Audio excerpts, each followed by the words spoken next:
السلام عليكم ومرحبا بكم. ان شاء الله تكونوا كامل بخير وعلى خير ومهنيين. الوصفه تاع اليوم رايحه تكون حساء الخضر مع بورك تاع البطاطا، وصفه اقتصاديه ان شاء الله تعجبكم. اللهم صل وسلم وبارك على نبينا محمد. نبداو في طريقه التحضير. عندي كميه تاع خضر، عندي شويه كابويه، عندي حبه بطاطا، زوج حبات سروديه وزوج حبات لفت، مع عرف تاع بورو ولا وحده بورو، مع مرسو تاع دجاج ولا صدر تاع دجاج كيما واش يكون عندك. نديرلو الماء، هنا نديرو بارد في بارد. ندير 4 حواد تاع قرنفل، شويه فلفل كحل، ونزيد لهم شويه ملح.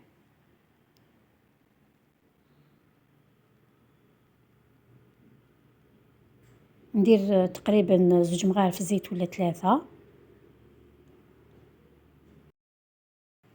ونزيد لهم عرف تاع كرافس، ونحطهم يطيبوا على نار متوسطه. من بعد كي طيب هذيك الخضره نشد نميكسيها. دوكا نجوزو للبوراك. هنا شديت 4 حبات بطاطا متوسطين، غليتهم بالماء والملح. هنايا رحيتهم شويه كما كنت تشوفوا بهذيك الاداه. درت شويه فلفل كحل،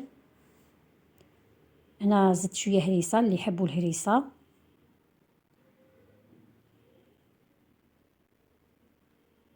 نخلطهم. هنا درت شويه معدنوس.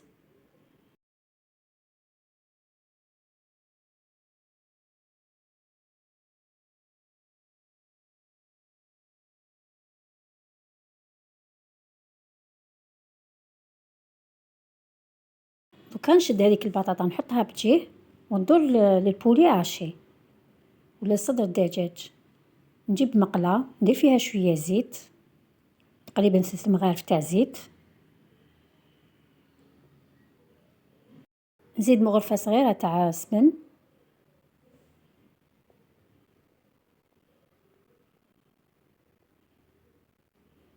ونزيد له البصل هذاك اللي كنت سكرفشتو.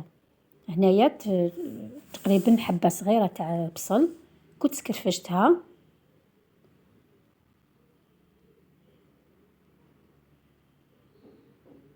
نخليه يتذبل شويه. دوكا بعد اللي دبال هذاك البصل شديت حطيت البولي عاشي ولا صدر الدجاج. زدت له هنايا نصف ملعقه كبيره تاع لاموطارد، شويه زنجبيل وشويه فلفل كحل وشويه ملح، وخلطتهم.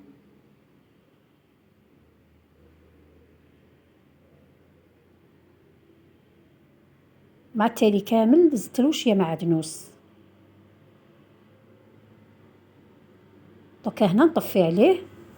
دوكا نجوز للحشو.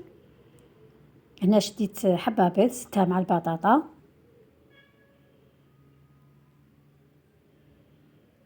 باش هذيك البطاطا تولي خفيفه.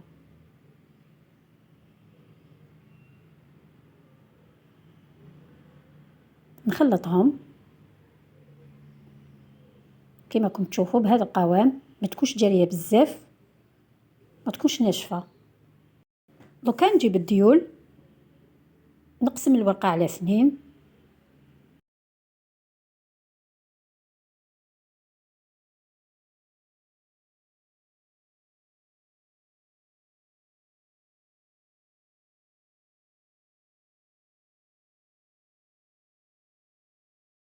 ونبدا نحط في الحشو بالمغرفه هكذا بهذه الطريقه.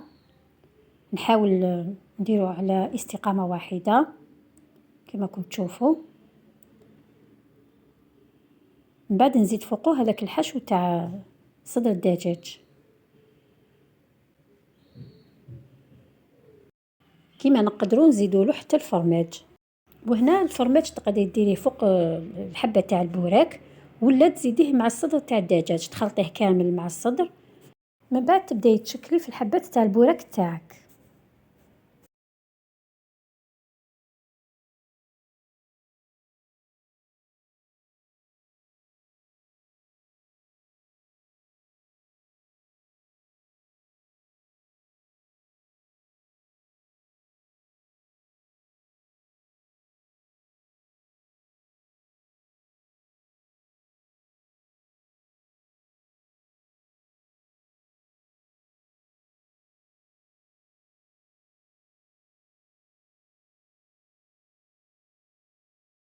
نكمل نشكل الحبات تاع البوراك.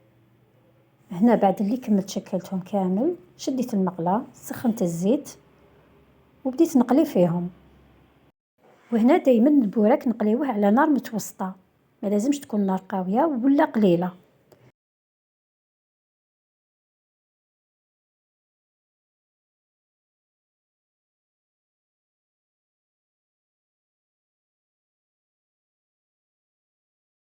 وهنا دايما البوراك كي نقليوه دايما نديرولو كسكاس، نوقفوه في الكسكاس ولا في كاش حاجه تكون غامقه باش البوراك يقطر من الزيت تاعو. من بعد نزيد نحطو في الورق الماس. وهذا هو البوراك تاعنا بعد ما قليتو. وهذه هي لاصوب تاعنا.